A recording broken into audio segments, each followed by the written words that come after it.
Saudações, meu povo. Essa semana a aula é sobre globalização, então nós vamos ver aqui o histórico da globalização, como ela afeta a nossa vida e como se desenvolveu ao longo da história. O primeiro conceito, que é a globalização, também chamada de mundialização. Antes de lermos aqui o conceito, nós temos que entender que existem vários tipos de globalização. A mais acentuada é justamente a globalização econômica, mas também temos a globalização cultural e a globalização financeira, justamente a troca de moedas e dinheiro. Mas vamos nos focar mais na globalização econômica. A globalização é o processo de integração mundial intensificado nas últimas décadas, principalmente na esfera econômica, tendo como base a liberação das economias dos países. Então, o principal fator que possibilitou a globalização foi justamente a liberação das economias. Com economias fechadas, não seria possível haver esse processo. As características da globalização, principalmente a queda das barreiras alfandegárias. A alfândega, como já sabemos, é onde ocorre o controle de entrada e saída de pessoas, de capital, de tudo que entra e sai em um país. Então há barreiras que tentam impedir a entrada, principalmente a entrada de coisas, pessoas dentro do país. Então, quando há essa queda das barreiras alfandegárias, os produtos, mercadorias, dinheiro, pessoas, é mais fácil a entrada e a troca de informações, de cultura, enfim, ocorre a tendência a um mercado global. Homogeneização cultural, que é quando a gente não tem uma cultura própria, nossa cultura é global, seja lá na música, seja lá no cinema, no modo de vestir, na alimentação. Quem nunca foi à feira e comeu um fast food, né, comida rápida, que tem origem nos Estados Unidos, porém que todo lugar do mundo pratica esse tipo de alimentação. Outra característica foi a desnacionalização da economia. Hoje em dia muitas empresas não são mais próprias de um lugar, elas são multinacionais, por isso ocorre a desnacionalização. Elas não precisam mais pertencer a um único país. Então, vários países do mundo têm filiais da Coca-Cola, da Nike, da McDonald's.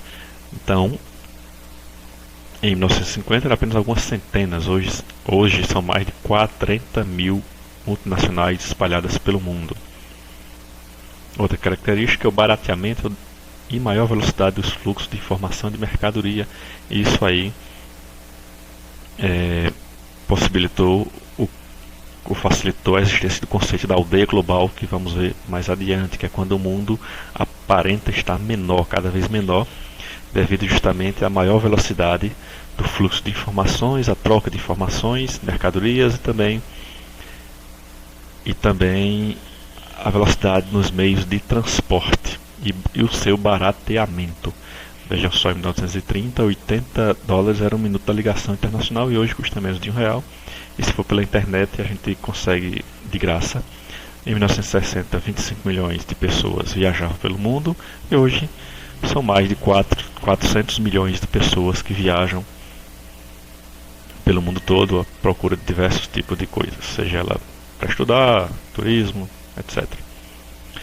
As etapas da globalização teve como ponto de partida as grandes navegações. Foi justamente quando os europeus passaram a ter uma maior integração com o resto do mundo, quando fizeram a colonização dos países da América, da África e da Ásia, e pegando não só as mercadorias, levando para a Europa, como também impondo a sua cultura aos povos colonizados, como deixando sua língua, deixando sua forma de vestir, sua forma de agir, assim como ocorreu com o Brasil em relação a Portugal.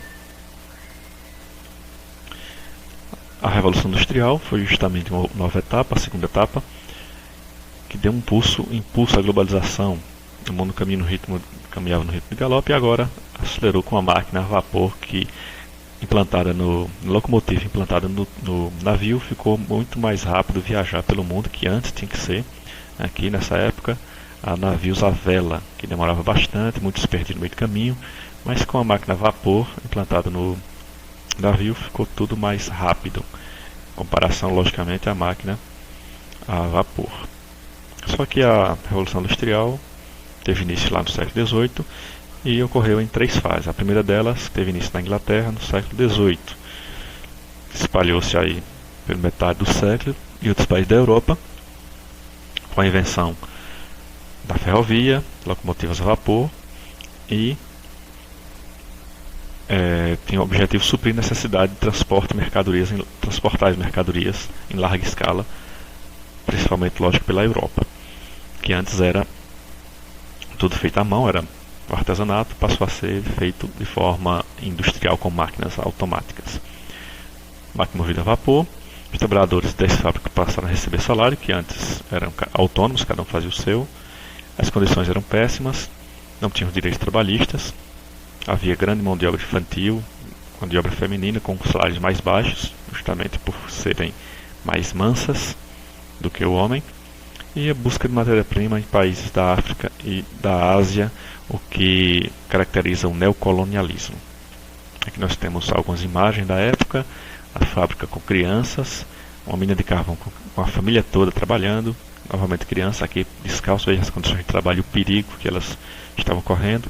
Muitas mulheres trabalhando na linha de montagem de produtos aqui e também máquinas. A segunda fase teve início nos Estados Unidos no final do século XIX e início do século XX, que revolucionou o mundo com a criação de novas tecnologias como veículos automotores, aviões e a implementação de novas fontes de energia como os derivados do petróleo e a energia elétrica. Houve também um significado aperfeiçoamento de tecnologias como nas máquinas industriais, que antes eram movidos a máquina a vapor e agora passaram a ser movidos a máquinas elétricas, tornando-se mais eficientes. Aqui é exemplo de uma fábrica de automóvel da Ford, que fabricava o famoso modelo T em uma linha de montagem. E aqui um bonde elétrico da Siemens. Então isso revolucionou o meio de transporte lá no início do século XX.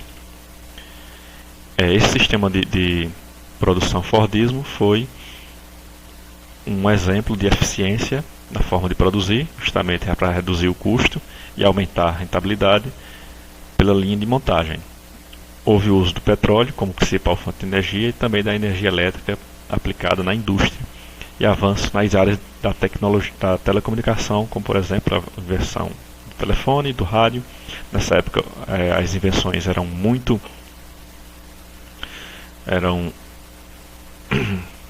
intensas. Foi aí que inventaram também a energia dos motores elétricos com energia alternada, com energia contínua, corrente alternada. Então houve um avanço muito grande nas áreas da elétrica. Após a aula sobre globalização, vamos para a nossa atividade.